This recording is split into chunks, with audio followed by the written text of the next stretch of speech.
பாஜக மாநில தலைவர் அண்ணாமலை சொல்லியிருக்காரு, அண்ணா சாலைக்கு துணை முதல்வர் வர சொல்லியிருக்காரு. எந்த இடம் சொல்லுங்க, நான் வர ரெடியா இருக்கேன், தனியா வர. உங்க தொண்டர்கள், கட்சி நிர்வாகிகள் யார வேணா கூட்டி வைக்க, தனியால வர. இவர் என்ன கர்நாடகத்தில் போலீஸா இருக்கிற மாதிரி இங்கேயும் நினைச்சுக்கின்னு இருக்காரு. அவர் கர்நாடக போலீஸ் இல்லை.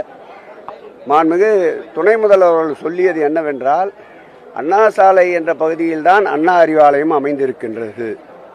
அண்ணா அறிவாலயத்தில் இருக்கின்ற செங்கற்களை ஒவ்வொன்றாக பிடுங்கி அது பிடுங்குகின்ற பணி நிறைவுறுகின்ற வரையில் நான் ஓய மாட்டேன் என்று சொல்லியிருந்ததற்கு தான் அந்த பதிலை கூறியிருக்கின்றார். இப்பொழுதும் சொல்லுகிறோம், தெம்பு இருந்தால், திராணி இருந்தால், தைரியம் இருந்தால் அண்ணா சாலையிலே அமைந்திருக்கின்ற அண்ணா அறிவாலயத்துடைய ஒரு செங்கல்லையாவது வந்து தொட்டு பார்க்க சொல்லு என்று தான் சொல்லுகிறோம். இது நீர் பூத்த நெருப்பு. இந்த இயக்கம் நெருப்பாற்றிலே பயணித்த இயக்கம். ஏதோ நேற்றைக்கு பெய்ந்த மழையிலே இன்றைக்கு முளைத்த காளான் அல்ல. இது 75 ஆண்டுகளை கடந்து திராவிட மாடல் ஆட்சியை ஏற்படுத்தி இருக்கின்ற இரும்பு மனிதர் எங்கள் முதல்வர் தலைமையிலே இருக்கின்ற இயக்கம். மிசாவையே சந்தித்தவர்.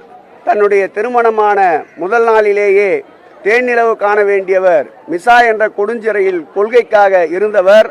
அவர் வழிவருகின்ற லட்சோப லட்ச தொண்டர்கள் இருக்கின்றவரை ஓர் அண்ணாமலை அல்ல, 1000 அண்ணாமலை அவர்கள் கீழ்ப்பாக்கத்திலே இருக்க வேண்டியவர்கள் எல்லாம் இப்படி பிதற்றலோடு கூறி தீர்வதை என்னாலும் திராவிட முன்னேற்ற கழகம் அனுமதிக்காது. இன்னும் இவர் இது போன்ற கூற்றுகளால் இன்னும் இந்த இயக்கம் வீறு பெறும்.